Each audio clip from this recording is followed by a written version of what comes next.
Crazy things have happened in life, and even crazier things are going to happen. Like the man who abandoned his home and everything that he knew because a God told him to. This actually happened in the northern part of Ghana, and it's centered on the man who founded the Gonja Empire.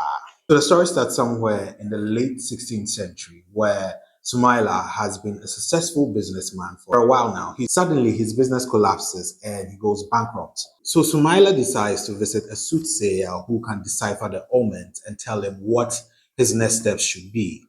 The soothsayer tells him that he can only avert this if he leaves Monday and chases his goals somewhere else. He also offers him some kind of charm to protect him if he decides to embark on this journey. On the advice of the soothsayer, Sumaila leaves his hometown and starts journeying towards present-day Ghana. Sumaila eventually arrives in the area of Interesubunfu, where rumors of a very powerful fetish priest reaches him. On hearing this rumor, Sumaila believes that if he has this fetish priest in his camp, he will secure more victories. So using the protection that he received from his soothsayer in Monday, he engages this fetish priest in a magical warfare that ends in a stalemate. The fetish priest agrees to join Sumaila's camp and continue on the journey with him. Sumaila eventually reaches the White Volta, where things suddenly take a turn. He settles in the town of Bupe. Sumaila is ready to enjoy the fruits of his labor, but he hears of another kingdom that is powerful enough to challenge his. This is the Asante Empire.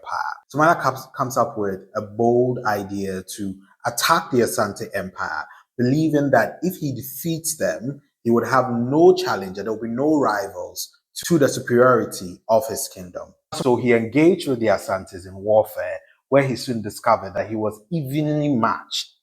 Sumaila was eventually knocked down by an arrow, and he had to retreat from this war. So if you love history and you'd be interested in reading in a fictionalized form, like a story, I want to recommend the Isepe Stream. This tells the story of the beginning of the Asante Empire and how Osei Tutu and Okonfo Anoche, the founders, came together and relied on magic and warfare to create an empire that was able to resist colonial forces. If you're in Ghana, there's a number scrolling somewhere on the screen that you can call for a copy to be delivered to you. If you're outside Ghana, you can log on to Amazon.com and get a copy today. Sumaila, knowing his death was imminent, asked his soldiers to return his body back to Makoma, where his sister was serving as a leader. But unfortunately, when the soldiers reached Bupe, Sumaila's body was already decomposing, and they buried him at Bupe